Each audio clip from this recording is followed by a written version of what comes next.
Dan yang akan kita bahas pada pagi hari ini, Saudara, terkait dengan judul yang juga disoroti oleh Kompas, harian Kompas pada hari ini terkait dengan koordinasi pembagian raskin bermasalah, penyaluran terkendala data. Pelaksanaan pembagian raskin di sejumlah daerah masih terkendala koordinasi antara pemerintah daerah dan juga Bulog. Dan sudah ada bersama kita semua Mas Suta Dharma Saputra, Wakil Redaksi Pelaksana Harian Kompas. Selamat pagi, Mas Suta. Pagi. Ini sebenarnya merupakan hal yang sangat klasik sekali, Mas Suta. Tapi sebelum kita bahas, saya juga mengundang pemirsa di rumah untuk berpartisipasi lewat nomor telepon 0215366081. Satu buku seperti biasa dari Kompas Gramedia Group akan kami bagikan untuk Anda yang terpilih.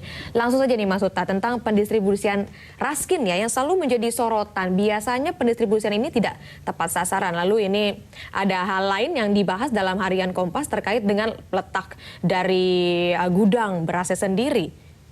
Ya, jadi harian Kompas hari ini ya memang kita sengaja membahas lebih dalam soal pembagian raskin ini.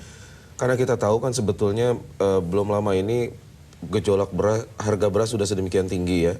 Meskipun sudah mengalami penurunan setelah melakukan operasi pasar, tapi saya rasa kepastian terutama bagi warga miskin, rakyat miskin, keluarga miskin untuk mendapatkan beras yang terjangkau itu harus dipastikan oleh pemerintahan Jokowi JK ini. Dan yang menjadi masalah, meskipun program raskin ini sudah sebenarnya kan dilakukan sejak tahun 1998 ya. Sudah lama, 17 tahun lah ya. Ya, 17 tahun, tapi problemnya masih aja sampai sekarang terjadi. Dan yang menjadi perhatian terutama biasanya menjadi masalah selain soal tepat waktunya, tapi juga tepat sasaran. Nah, ini yang kita cermati. Nah, hasil informasi yang kita himpun dari berbagai daerah ya, banyak masih terkendala itu terjadi di antara setelah titik bagi kepada titik distribusi. Dari titik distribusi ke titik bagi. Nah, ini saya rasa peran dari pemerintah daerah bersama-sama dengan Bulog untuk memastikan bahwa beras raskin ini harus betul-betul sampai secara tepat waktu, tepat sasaran, tepat harga. Betul. Kepada warga-warga yang membutuhkan. Terkait dengan ketepatan sasaran terutama terhadap rumah tangga sasaran, ada ketidaksinkronan antara pemerintah daerah dan juga Bulog. Sebenarnya apa faktor yang mempengaruhi hal itu, Mas Suta? Biasanya data. Jadi persoalan data ini menjadi persoalan klasik. Kita beruntung ya. Tapi kita juga harus tagih memastikan Bukoviva Menteri Sosial itu mengatakan sudah melakukan evaluasi data. Dan kita harus pastikan bahwa data-data itu betul jauh lebih akurat dibandingkan periode-periode sebelumnya. Betul, dikatakan bahwa akan disamakan dengan Kartu Indonesia Pintar, Indonesia Sehat dan segalanya ya. Apakah itu juga akan mungkin menjamin koordinasi akan lebih baik antara pemerintah daerah dan juga Bulog, Mas Suta, menurut harian Kompas? Yang penting juga titik distribusi ke titik bagi ini biasanya di situ ada keterlibatan pemerintah daerah ya. Dan data-data itu memang disebar oleh Bulog ke pemerintah-pemerintah daerah. Baik. Dan di situ juga ada peran dari kepala-kepala desa atau lurah setempat. Nah, yang menjadi persoalan termasuk yang hari ini kita kupas juga, banyak daerah biasanya mengambil kebijakan sendiri, misalnya membuat pukul rata. Jadi warga yang untuk menghindari kecemburuan dengan alasan itu, seorang lurah atau kepala desa bisa membagi rata beras yang ada itu kepada banyak warganya, meskipun warga-warga itu bukan termasuk yang terdata di dalam penerima raskin. Iya, nah, itu yang menjadi persoalan. Sering kali terjadi begitu ya. Betul. Terkait dengan koordinasi menurut harian Kompas, kita coba dengarkan Mas Suta apa tanggapan Pak Sugiarto. Selamat pagi, Pak. Halo, selamat pagi Pak Sugiarto. Bagaimana melihat? Ya, bagaimana melihat terkait dengan penyaluran beras raskin ini? Ya, saya sependapat dengan Kompas TV. Mengapa dalam pembagian raskin itu dipukul rata?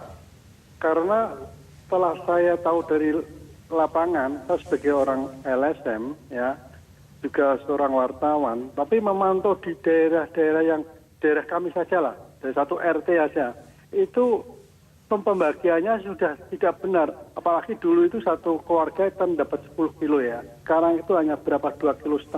Itu aja harus membayar 2.500, sekarang 3.000. Itu contoh seperti itu. Ya, ini kalau menurut pandangan saya, seharusnya pemerintahan Jokowi itu menerapkan sistem kartu miskin itu, tapi dengan catatan jangan sampai nggak objektif. Kalau kadang-kadang PRT ibunya karena ibunya dibuatkan kartu miskin, karena saudaranya dibuatkan kartu miskin. Ada di tetangga saya ini seperti ini. Yang saya survei seperti itu. Makanya saya kasihan Kalau seperti ini orang rumahnya bagus, keramik, motornya 2, dapat kartu miskin, kartu merah sekalian itu buat kartu miskin Kota Semarang gitu satu contoh. Iya. Ini kan justru akan merugikan kita semua. Kalau memang dapat semua ya dapatkan semua, jangan dibagi 2,5 kilo, nanti bagi rata dipukul. Kan ya harusnya tidak seperti itu. Makanya untuk evaluasi Kopda Indrawasa ini harusnya mengetahui lapangan benar, melibatkan komponen masyarakat, mahasiswa yang jujur atau BPS yang jujur. Kita Baik. melihat kenyataan yang ada di lapangan, realitasnya seperti itu. Ya. Jangan asal-asalan. Terima begitu. kasih Pak Sugiarto. Ada tidak tepat sasaran sama halnya dengan kita dan juga ketidaksinkronan. Di atas sudah mendata dengan baik, ternyata pada saat sampai lurah atau kepala daerah lainnya berbeda. Tapi kita dengarkan dulu tanggapan dari Pak Venca. Selamat pagi Pak Venca. Bagaimana Pak menanggapi masalah ini? Ya, selamat pagi Pak Suta. Begini, Selamat pagi, Suta. Pak. Saya setuju sekali karena yang justru sangat bermasalah ada pada titik bagi. Karena yang jadi persoalan sini seperti Pak Suta katakan tadi, peran kepala desa, peran kepala kelurahan, dan kalau di Sulawesi Utara ini ada yang namanya PALA, kepala lingkungan.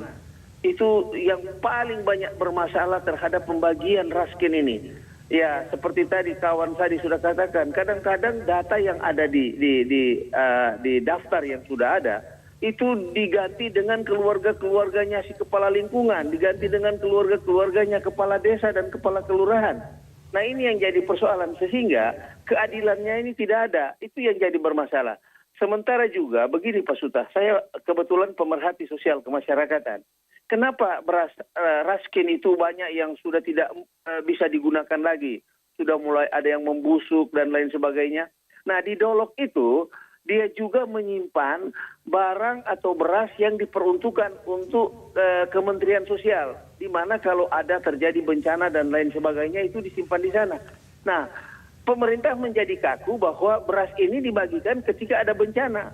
Nah, kalau tidak ada bencana disimpan terus, beras kannya rusak kan? Nah, ini yang jadi persoalan. Tidak ada satu kebijakan yang betul-betul bagaimana memanfaatkan seperti tadi dikatakan harus tepat sasaran, tepat harganya juga, tepat orang yang diberikan. Ini yang barangkali perlu manajemen pemerintah diatur lagi. Saya kira itu saja. Terima kasih, selamat pagi. Terima kasih Pak Venca. Itu dia ada 2 usulan dari suara 2 masyarakat di sini terkait dengan ketidaksinkron dan juga tidak tepat sasaran. Ada kartu ya tadi Pak Sugiarto dan juga dilarang untuk ada penimbunan begitu ya. Bagaimana Mas Suta? Ya jadi memang pemerintah memang bukan hal mudah ya untuk mendistribusikan beras raskin ini yang secara total kan ada 3 juta ton ya. 3 juta ton kalau seharusnya setiap warga miskin itu mendapatkan sekitar 15 kilogram. Jadi berarti ada 200 juta paket yang harus dibagikan.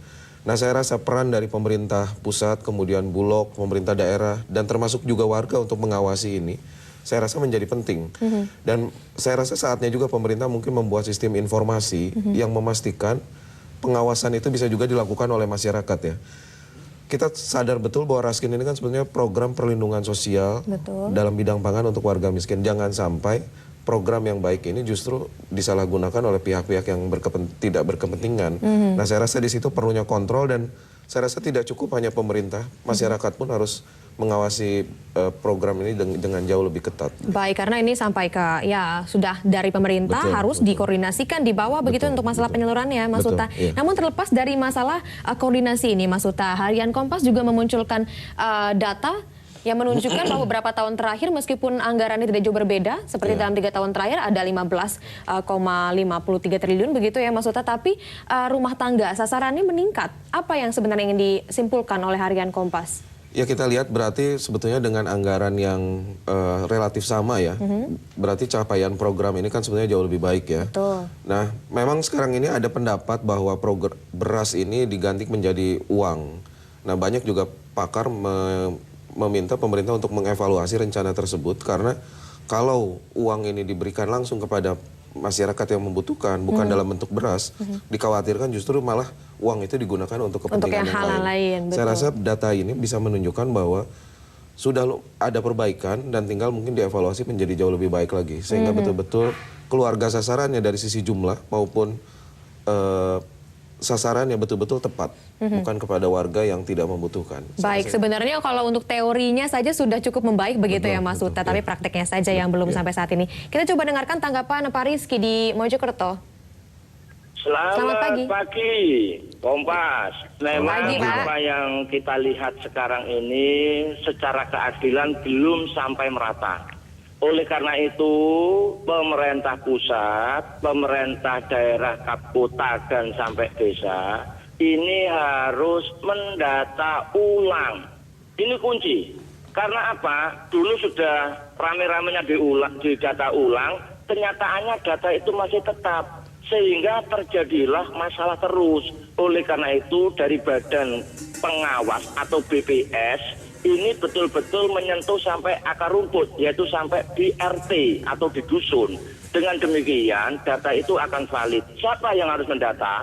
1, RT, kemudian kepala dusun, kemudian badan BPD atau LPM yang ada di desa. Inilah nanti tidak akan ada data manipulasi. Lah ini yang harus dibawa sampai atas, kemudian disampaikan kepada BPS, maka hal ini akan data yang valid. Kemudian yang kedua, pengawasan. Ini tolong ini, pengawasan harus betul-betul sampai di bawah. Seperti tadi katanya Bapak LSM atau pengamat, ini harus diikutsertakan dari media itu, ikut mengawasinya. Karena apa? Sistem kekeluargaan ini masih kental. Dengan demikian tidak akan terjadi seperti itu. Oleh karena itu, dari pemerintah betul-betul implementasi hal ini sampai ke bawah. Kalau tidak, sampai kapanpun akan carut marut. Itu yang kedua. Dan yang ketiga, benar, berasnya ini harus dibooking oleh bulog-bulog kota. Jangan sampai provinsi. Dengan demikian, bulog tiap tahun akan berganti berasnya. Dengan kalau kita lihat yang dikonsumsi ini, mohon maaf, tidak dimanfaatkan oleh orang hak menerima, itu malah dijual, tidak dimakan. Karena apa? Tidak layak untuk dimakan. Oleh karena itu pemerintah harus betul memperhatikan hal ini. Terima kasih. Baik, terima kasih Pak Rizky. Menyimpulkan hal-hal yang bermasalah dalam penyaluran beras raskin. Memang sudah 17 tahun program beras raskin ini dilakukan. Tapi masalahnya itu lagi Mas Huta.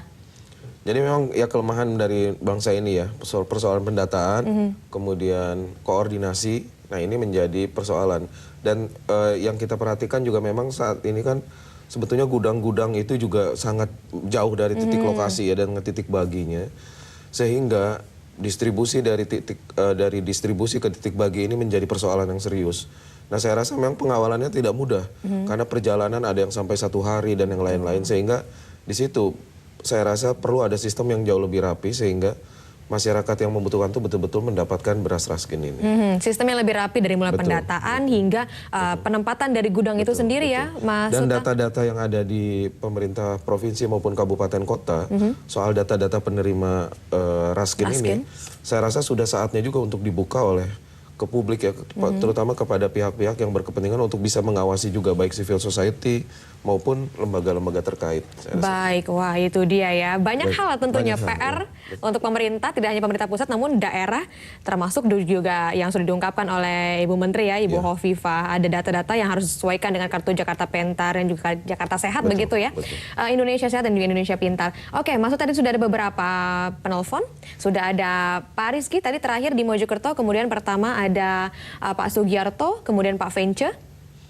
Kita berikan pada Pak Rizky ya. Pak Rizky di Mojokerto yang sudah menyimpulkan 3 masalah itu ya. Terima kasih Mas Huta untuk waktunya bisa berbagi. Semoga saja masalah beras raskin ini bisa tuntas, begitu setidaknya bisa diminimalisir ya untuk ke tahun ini. Dan untuk lebih lengkapnya bisa Anda baca dalam harian Kompas yang terbit pada hari ini. Usai jeda saudara, kami hadirkan informasi kecelakaan pesawat kembali terjadi. Pesawat Airbus A320 Air Canada